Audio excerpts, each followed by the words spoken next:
દાહોદ તાલુકાના કેરવાડા, તણછા અને સમિયાલા ગામના ખેડૂતોએ 765 કેવી અમદાવાદ નવસારી ટ્રાન્સમિશન લાઇનની પ્રોજેક્ટ સામે વિરોધ નોંધાવ્યો છે.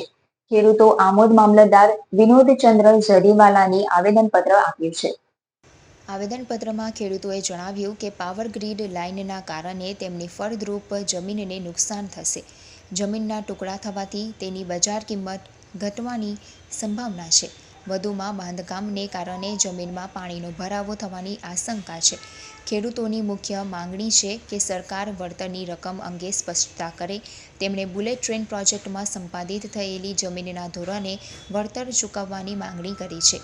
ખેડૂતોએ વળતરની રકમ જાહેરાત થાય ત્યાં સુધી કામગીરી ન શરૂ કરવા જણાવ્યું છે. ખેડૂતોએ મામલતદાર કચેરી ખાતે એકત્રિત થઈ ખેડૂત એકતા જિંદાબાદના સૂત્રોચ્ચાર કર્યા હતા. આ પ્રોજેક્ટ અંતર્ગત આમોદ તાલુકાના કેટલાક ગામોમાંથી 765 કેવીની પાવર ગ્રીડ લાઇન પસાર થવાની છે. યોગેશભાઈ રામચંદ્ર કોઠારી, કેરવાડા ગામ, તણછા ગામ, બોડકા ગામ, સમિયાળા ગામ,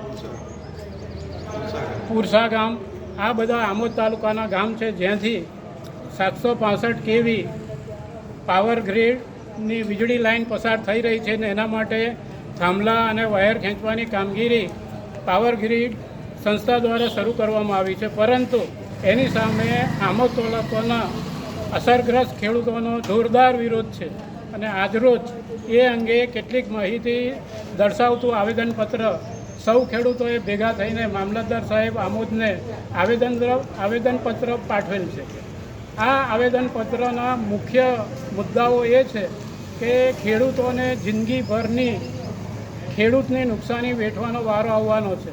કારણ કે એક વખત લાઈન નખાઈ જાય, વાયર નખાઈ જાય એટલે એની આજુબાજુ ખેતી કરવી અશક્ય બની જાય છે. વળી આ બધા ખેતરો રોડની નજીક છે અને ભવિષ્યમાં એની વેચાણ કિંમત પણ શૂન્ય જેવી થઈ જવાની છે. કારણ કે જ્યાંથી આવી લાઈન પસાર થાય ત્યાં કોઈ જાતના બાંધકામ થઈ શકતા નથી. ખેડૂતોને થઈ રહેલા નુકસાન સામે સમગ્ર ખેડૂત સમાજ પણ એમની સાથે અડીખમ ઊભો છે અને આ સંજોગોમાં સરકારશ્રીને વિનંતી છે કે અમને બુલેટ ટ્રેનની માફક જે ભાવ ચૂકવવામાં આવ્યા છે એવા ભાવ અમને ચૂકવવામાં આવે.